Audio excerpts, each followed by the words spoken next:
Today I will show you what kind of fantasy army you can collect from LEGO minifigures and give you a couple of tips on how to do it. So be sure to watch this video until the end and subscribe to the channel to get new, interesting LEGO ideas every week. Well, with you as always Papa LEGO, let's go! The easiest fantasy-themed minifigure you can make is, of course, the gnome. The main feature of these characters is their short legs, which can now be found in almost any LEGO series. A beard is always a little more difficult, but it is also not a rare detail. The more beards and short legs you have, the more army you will get. The main thing is not to let these gnomes near the wine cellar, otherwise you will get a company of drunk short men instead of a strong and invincible army. I have already collected other gnomes for my army of knights from the last video, you will find a link to it in the tooltip. Also, I made some gnomes for dragons followers. So don't forget to subscribe and ring the bell so you don't miss a review of this faction. Another great way to diversify your fantasy army is to add the new Centaurs figures, which have already appeared in the 21 series of minifigures and in the Harry Potter set. The bottoms from these Centaurs can be combined with almost any torsos, thereby obtaining a wide variety of different casts. I decided to use parts from a gladiator and a dwarf from series 17 minifigures, and both bows and regular long spears are perfect for weapons. However, it is difficult to call these heroes cavalry given their small size, like small ponies. Therefore, a good army will not do without classic horsemen. Moreover, horses are now quite common and can even be ordered separately on the official LEGO website. To add more color, I added green cloaks to the horsemen in the color of this faction, large teardrop shields and classic medieval weapons, short swords, axes or spears. It's lucky if you have horse capes to make beautiful, noble knights, but if you want to build a realistic army of horsemen, then without these capes it will look even better. This detachment is led by the combat sorcerer of the Academy of Magicians. One of my favorite fantasy-themed customizations. You can see more about it in one of my previous videos. And this is another example where minifigures from other series fit perfectly into the fantasy theme. And this is the third race in today's list. From werewolves, you can collect both ordinary mercenaries or local residents, and a formidable battle mage. Here you are limited only by your imagination, and of course the presence of a variety of details. Either way, Wargen look great in any form. The same hero is almost impossible to find now, unless you are a little girl who was lucky enough to get into Narnia. However, if you're willing to tinker and surf the web, you can always buy a few fun minifigures to diversify your fantasy army. Since their distinguishing feature is a special detail of the legs and hairstyles, you can choose absolutely any torso and head, collecting archers, merchants, hunters or even warriors from them. I made my character in a style similar to the Centaurs, so that the army looked more integral and harmonious. And from the accessories I added an excellent shield from the Viking from the old series of minifigures. But even a fantasy army cannot do without ordinary warriors. For them, I used parts from completely different characters. The main thing is to follow a few rules, always keep the same color scheme and style when it comes to one faction, and also, when collecting custom, try to use no more than 3 colors as a base. Thus, a colorful detachment with a beautiful visual turned out. Here we have the old Viking himself, supplemented with various details, and a warrior from the LEGO Kingdom series, and, of course, green knights from a series of minifigures. Despite the fact that they are all significantly different from each other, together they look very harmonious. And you can complement the warriors with a faithful and devoted friend, a large German shepherd, so that together they can patrol the streets of a fantasy city from LEGO. But as I said, figures from any series are suitable for the fantasy world, even from such as Star Wars. I have already shown in my videos an example of a custom from Pogel's character.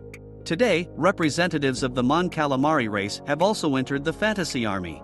Admiral Akbar donned heavy armor, took the fearsome hammer from the minifigure series 17 dwarf, and learned how to cast spells with his magical staff.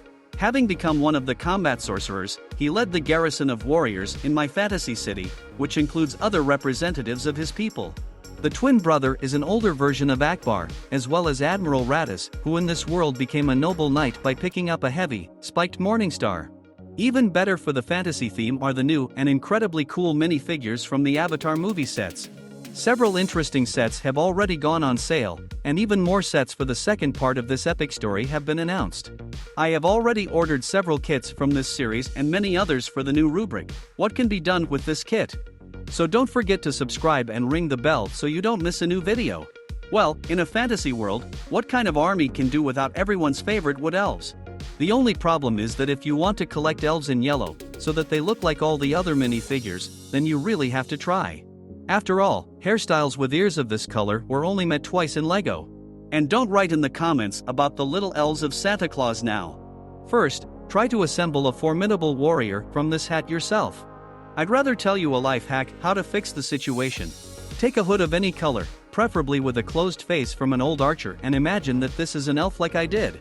In this way, I managed to assemble a whole squad of wood elves, among which there is one commander-in-chief, assembled from an Aquaman minifigure and parts from Ninjaga, an elf warrior and 3 archers.